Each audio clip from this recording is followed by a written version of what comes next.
Kamuli kye kimu ku bitundu bya Busoga ebyesudde ekibuga Jinja era ng'abantu beeno batawanyizibwa nnyo olw'obwavu so nga n'ebyobulamu nabyo tebyeyagaza. Disitulikiti y'e Kamuli erina omugatte gwa malwaliro 6 nga ku gano gavumenti erabirirako 10 gokka agali ku mutendera gwa Health Center 3, 22 gali ku mutendera gwa Health Center 2 so nga 2 gokka ge gali ku mutendera ogw'eddwaliro eddene. Mukawefube waffe ow'okumanya engeri abantu beeno gye bafunamu obujjanjabi ewangungu tutuukidde ku kyalo Bunnamabugweri ekisangibwa mu muluka gwa Kinu mu ggombolola y'e Namwendwa mu disitulikiti ey'e Kamuli. Ekyalo kino tukitegedde nti kyekolamu omulimu abatuuze ne beezimbira eddwaliro, gavumenti we yabasangira n'ebajuna okukkakkana ng'eritadde wansi w'enteekateeka yaayo ey'omutendera ogwa Health Center 2.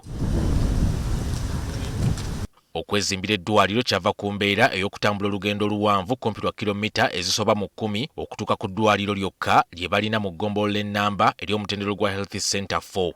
Ettaka okutudde eddwaliro lino lyaweebwayo omu ku batuuze oluvannyuma lw'ekyalo okulemererwa okugula ettaka, ekimu ku bisaanyizo gavumenti yali ebasabye bwe baba bakufuna ddwaliro. Mwami Deret Samuel Kitamirike n'asala ku kitundu ky'ettaka lye n'aligabira eddwaliro. Kati nakumakumaki abataka mwalimu abaami nga 20 abakulu bo ne basalawo okweyita mwoyo gwa Kinu nga ekigwawo kyonna be basooka kati ne bakola nnyo ne bakuba amatoffaali ne bakubiriza abataka okuleeta amatoffaali 2 ne batandika okukozesa bano banoonya obululu okutuyambako ku mukyanga. Margaret Namudiya ssentebe w'ekyalo kino agamba abakyala be basinga okukosebwa olw'embeera y'ebyobulamu etamatiza kubanga eddwaliro lino likola ebiseera bigere. Wabula challenge ate terikola kiro, terikola ku weekend, likola from Monday to Friday, working hours only, ate weekend tebakola. Tusanze n'akapande akalaga eddwaliro lino we liri nga kaakulubuka akabonerako kungulu akayinza okukulaga eddwaliro lino nti terifiiriddwako bulungi. Wano tutuusewo ku lunaku lwa Kutaano era twasanze abakyala bali mu keetalo kakuleeta baana kugemebwa. Olw'okuba we liri weesudde, abamu ku bakyala bazze bavuga bugaali nga kwe baweese abaana abato wabula nga nakyo olaba ng'ekyobulabe.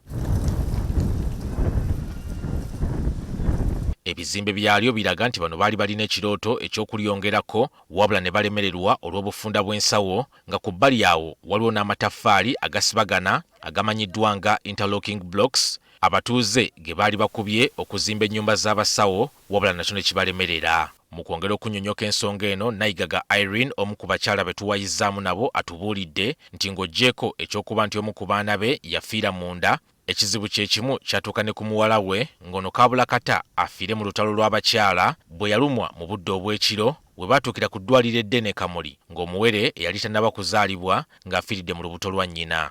Twatuuka kwinjene essaawa 5 ery'obwire, baatukoba ati mugye e Kamuli. Twajja e Kamuli mwe Mulago, twatuuka e Mulago ati mulwire mu kyalo, ayi twalwa lwaki lwa nsonga y'abasawo, eddwaliro liri wayi tuzira basawo. Embeera y'ebyobulamu eri mu kitundu kino buli mutuuze emboozi ginyumya giddiŋŋana. Kati okuzaala natandika kiro ssaawa 8 nga buli gwotuukako ku babodaboda tayagala kutwala, agamba tunagenda enkya. Ekyo kyannuma nnyo kubanga era nagenda okutuuka ng'omwana wange avuddeyo omutwe. Abasawo bayida leiti olw'okubanga nti bazira mayumba ge bakola ki ge basulamu. Nga bayambibwako bannakyewa abatwaweza East Africa nga bali wamu ne bannamukago baabwe aba AIDS Education Group for Youth eje Uganda, kati amaanyi bagatadde mu kusaba gavumenti eddwaliro lyabwe erisuumuuse okudda ku mutendero gwa Health Center 3.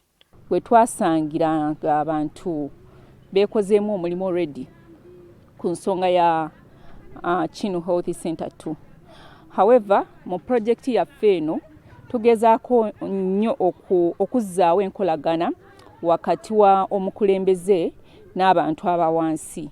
So tusaba bw'abaawo omukisa ogwa health center 2 n'okuzibwa n'efuulibwa health center 3, ndikiriza nti waliwo services edindi eddeeyongeraku n'abasawo tweyongeraku. Omwaka gw'ebyensimbi guno 2025-2026 minisitule y'ebyobulamu yawereddwa trillion 5.8 okukola ku nsonga z'ebyobulamu, nga kati ekyebuuzibwa obanga omuwendo guno gunaasobozesa minisitule okusuumusa amalwaliro nga gano agali ku mutendera gwa health center 2 sako n'okukola ku nsonga z'ebyobulamu endala.